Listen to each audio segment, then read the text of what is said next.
به هیچ شێوەیەک ئەم ڤیدیۆی لەدەست نەدەن ئازیزان. ئەوانەی کە لە بواری NFT یا چالاکن یاخود ئەیانەوێ لە بواری NFT کار بکەن بەڕاستی ئەم ڤیدیۆیە بۆ ئێوەیە. بەبێ ئەوەی ئێوە بتوانن نیگار بکێشن یاخود نیگارکێش بن، ئێوە دەتوانن لە ڕێی ئەم وێبسایتەوە بە چەند کلیک وێنە بخڵقێنن. ئەو وێنەی ئازیزان کە لە هیچ شوێنێک نییە و لە هەمان کاتدا دەتوانن بە NFT بفروشن. بۆ ئەوەی زیاتر بورد ببینەوە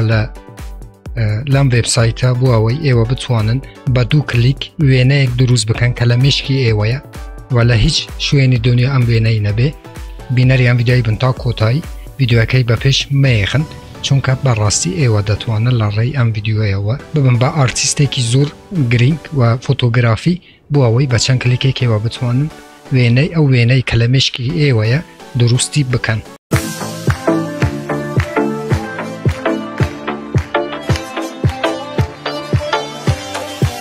بەناوی خوا سلااو هاوڕان هیوامدار شوێنێ بن ساخ و سەلامەتتان دروست بن ئینشاءالله.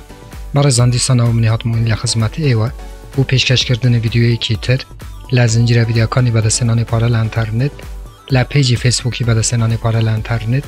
هەروەها لە چەنێلی یوتیوبی بەدەستێنانی پارە لە ئینتەرنێت. بۆ بەڕێزانەکە یەکەم جارە و چەنێلەیە بینن، لێرە چەنێلی بەدەستێنانی پارە لە ئینتەرنێتە کە منی هاتموین هەفتانە 4 ڤیدیۆ لە ڕێی ئەو چەنێلەوە بڵاوەکەمەوە کە ئێوە بێ بەرامبەر دەتوانن دراوە ئەلکترۆنیەکان و هەروەها دۆلاری ئەمریکی بەدەست بهێنن. بۆ ئەوەی ئێوە هیچێک لە ڤیدیۆکانی داهاتوو لەدەست نەدەن کە من بڵاویانەکەمەوە، چەنێلەکە سابسکرایب بکەن، زەنگولەی تەنشش چالاک بکەن، بۆ ئەوەی هەر کاتێکەمە ڤیدیۆیەک ئاپلۆد دەکەم یاخود بڵاوەکەمەوە یوتیوب لە ڕێی نوتیفیکیشنەوە ئێوەی ئاگادار بکاتەوە و یەکەم کەس بن کە بێن ڤیدیۆکام ببینن. بەڵێ ئازیزان، سایتی ئەمڕۆ نایت کافەیە کە IE واتە مشکی سناعی. ئازیزان، تەکنۆلۆژیا زۆر بەرەو پێش چووە. ئێوە لە ڕێی ئەم وێبسایتەوە کە نایت کافەیە دەتوانن ئەو وێنەی کە لە مشکی ئێوەیە لێرانە بنووسن بۆ ئەوەی خودی وێبسایتەکە وێنەکە بۆ ئێوە دروست بکات و بە شێوەی NFT لە ناو سایتی OpenSea بۆ فروشتن دابنێن. ئازیزان، پێشەوەی بچینە سەر ئەم ڤیدیۆ باشەی کە ڤیدیۆیەکە یەکێکە لە باشترین ڤیدیۆکانی من پێشتر باسی سایتی OpenSea کردووە کە چۆن ئێوە NFT دروستەکەن و NFT چییە و لە ناو سایتی OpenSea مینتی ئەکەن واتە دانێن بۆ فروشتن. لێرانە هەروەکو دێنە ناو چەنێلە ڤیدیۆی 19 بەشی پێنجەم ئازیزان بڕۆن سەیری بکەن کە OpenSea چییە و چۆن فروشیار بۆ وێنەکانت پەیا ئەەکەی و چۆن لە ناو OpenSea NFTەکانت مینتەکەی یاخود پرۆمۆتەکەی و هەروەها لێرانە شازیزان پرۆمۆتکردنی NFTەکان لێرانە شەمەش ڤیدیۆیەکی زۆر باشە و هەروەها لێرانەش باسی NFTم کردووە کە NFT چییە. ئێوە بڕۆن سەیری ئەم سێ ڤیدیۆ بکەن ئازیزان، هەروەکو گوتم کە بچینەوە سەرێ ببورن. ڤیدیۆی 19 بەشی پێنجەم، ڤیدیۆی 20 بەشی پێنجەم و هەروەها ڤیدیۆی 18 بەشی پێنجەم لە ناو چەنێلە بۆ ئەوەی باش لە NFT تێبگەن و OpenSea کە چۆن NFTەکانتان مین بکەن. من لینکی ئەم وێبسایت ئازیزان لە دیسکریپشنی یوتیوب دانێم لە ژێرم ڤیدیۆی بۆ ئەوەی ئێوە کلیک بکەن و بچن بەشداری بکەن کە بەشداریکردنەکەی بە جیمەیلێکە ئازیزان یەکسەرە جیمەیلەکەی ئەدەنێ و دێنە و سەفحەیە. ڕۆژانە ئازیزان هەروەکو ئەبینن کە من لێرانە 1000 کردیتم بەکار بەدەست هێناوە. ڕۆژانە 5 کردیت تواتوانی لێرانە 5 وێنە دروست بکەیت، بەڵام تۆ دەتوانی بە چەند جیمەیلێک چەند ئەکان دروست بکەیت بۆ ئەوەی ڕۆژانە بتوانی زیاترین وێنە دروست بکەیت. من ماوەیەکی زۆرە کە بەڕاستی ئەم ڕۆژانە دێم لێرانە کە نوتیفیکیشنت بوودێ ڕۆژانە 5 کردیتت ئەدەتێ و لێرانە من 1000 کردیتم کۆ کردیتەوە واتە لە ئێستادا من دەتوانم 1000 وێنەی دروست بکەم بە شێوەی NFT و لە جیهاندا ئەو وێنەی نەبێ واتە خۆم خاوەنی ئەم وێنەیە بم و بە شێوەی NFT بفروشم. زۆر کەسان ئازیزان کە لەم وێبسایتە بەڕاستی ڕۆژانە چەندین هزار دلار لە ڕێی ئەم وێبسایتەوە NFT دروستەکەن و لە ناو سایتی OpenSea بەڕاستی NFTەکانیان دەفروشن. هەروەکو گوتم کە کارکردن بەم وێبسایتە ڕۆژانە 5 کردیتت دەدەتێ و تۆ دەتوانی 5 وێنە دروست بکەیت، بەڵام بە چەندین ئەکان تواتوانی بەڕاستی ڕۆژانە چەندین وێنە لەم وێبسایتەی دروست بکەیت. شێوەی کارکردن بەم وێبسایتە لەم وێبسایتە چۆن ئازیزان لێرانە کاتێکە نووسینت کرد 5 کردیتت دەدەتێ و دیتە لێرانە کرێتەیە کلیک لەسەر کرێتەکەیت لێرانە ئازیزان یەکێکیان هەڵبژێرە بۆ نمونە ئەم وێنەیە لێرانە ئازیزان هەر شتێک کە لە مشکی تۆدایە لێرانە بنووسە و بە شێوەی مشکی سناعی ئەم وێبسایتە بوو تۆ ئەم وێنەی دروستەکە. لەوانەیە زۆر کەس بڵێ کە من ئینگلیزی نازانم کە لێرانە بوو نمونە ئەبێ ئینگلیسی بنووسی لێرانە ترانسلێت هەیە بوو نمونە من لێرانە ئازیزان شتێک بە فارسی دەنووسم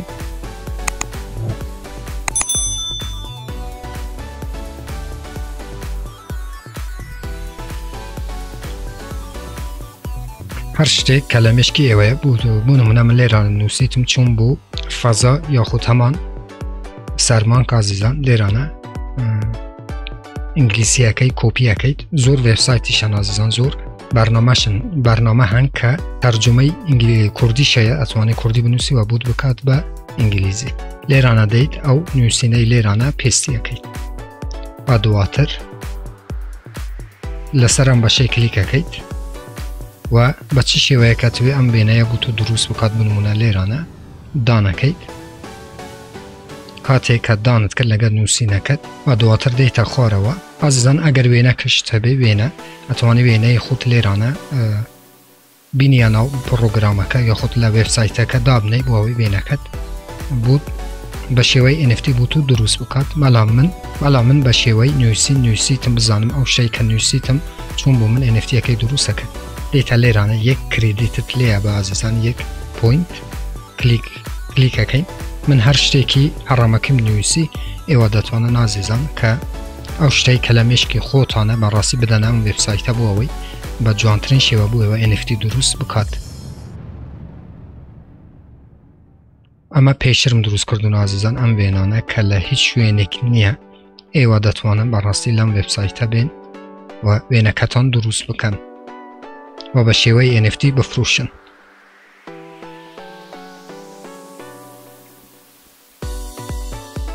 کەمێک چاوەڕێەکەی هەتاکو وێنەکە ئەو شتێک کە من نووسیتم بۆ ئەوەی بوو من دروست بکات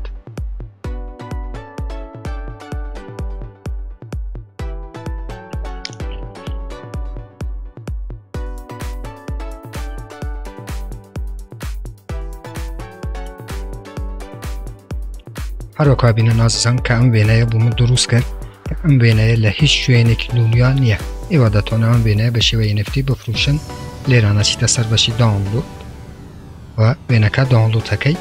و دواتر دەتوانی بە شێوەی NFT بیفروشیت. بەڕاستی بەرنامەیەکی زۆر بە قووەتە ئازیزان ئێوە دەتوانن لە ڕێگەی ئەم بەرنامەیەوە بەڕاستی شتێک دروست بکەن کە لە هیچ شوێنێکی دنیا نییە وێنەیەک کە لە هیچ شوێنێکی دنیا نییە بوو نمونە وێنەیەکی تر منە نووسن نووار ببورن ئەوە کوردیە نووار ڕاگرتنی شەڕ لێرانە کلیک لەسەرەکە میزانن چه وێنەیەکم ئەدەتێ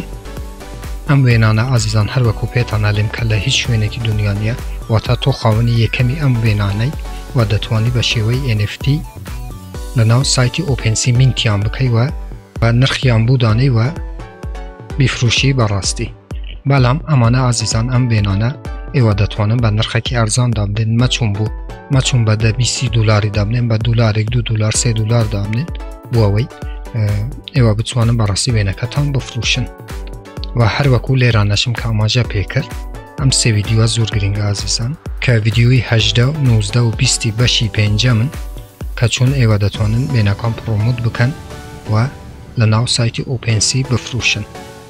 ببورن مینتی بکەن و بفروشن و باسی پرۆموتشم کردووە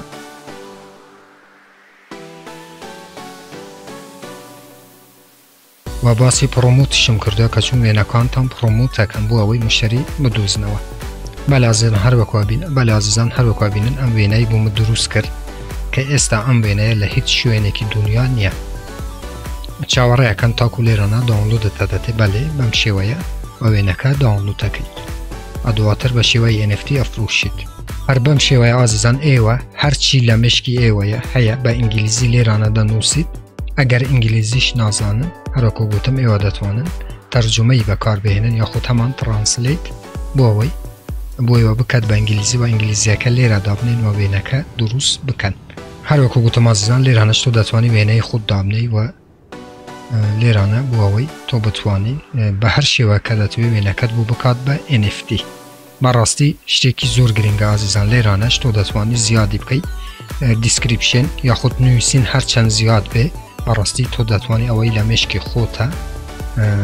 وێنەی زیاتر دروست بکەیت کلیک لەسەر یەکەی و ئەتوانی ئەم هەموو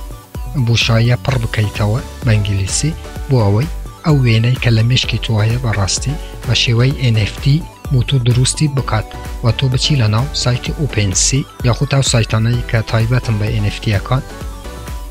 بچی مینتیان بکەی وەکو OpenSea ڕالیبل و چەند سایتی تر بۆ ئەوەی تۆ بتوانی بەڕاستی ئەم وێنانە بە چەندین دولار بفرۆشی. ئەمە سایتێکی زۆر باش بە ئازیزان و زۆر کەس دووسێ برادێک زۆر کەسنە دووسێ برادێک دەوان لە مکر بوو کە چۆن بتوانن بەڕاستی NFT دروست بکەن. ئەمە یەکێکە لەم وێبسایتانە کە ئێوە دەتوانن بە نووسین ئەوەی لە مشکی خۆتانە لێرانە بنووسن و وێنەک بخڵقێنن کە لە هیچ پارچەی ئەم زەویەی نییە تەنها تۆ خاوەنی ئەم وێنەی و دەتوانێت بە شێوەی NFT بفرۆشی. ئەگەر بەڕاستی ئەگەر ئەم وێبسایتە ئەگەر ئەم ڤیدیۆیە ئازیزان بەڕاستی لایکی زۆر بوون و پێشوازی لێکرا لەم ڤیدیۆ من دەتوانم چەندین وێبسایتی تر بە ئێوە بناسێنم کە ئێوە بێن هەر بە شێوەی مشکی سەناعی بێن جوانترین وێنە دروست بکەن و بە شێوەی NFT لە ناو وێبسایتەکان کە مەربوطن کە پەیوەستن بە فروشتنی NFT-یەکان لەوێ مینتی بکەن و وێنەکەتان بفروشن بەڕاستی. بەڵێ ئازیزان هاتینە کۆتایی ئەم ڤیدیۆیەش هیوادارم کە ئەم ڤیدیۆ بۆیەوە بەسوود بوو بێ. هەر ڕەخنە کۆمنت پرسیارێکە بوو لەژێر ڤیدیۆ لە چەنەلی یوتیوبم بنووسن من بە چاوان جوابتانە دەمەوە تا ڤیدیۆیەکی تر وێبسایتێکی تر ئەپێکی تر و هەروەها بەرنامەیەکی تر هەمووتان بەخۆی گەورە سپێرم خوا یار و پەنای ئێوە بێت خواتان لەگەڵ.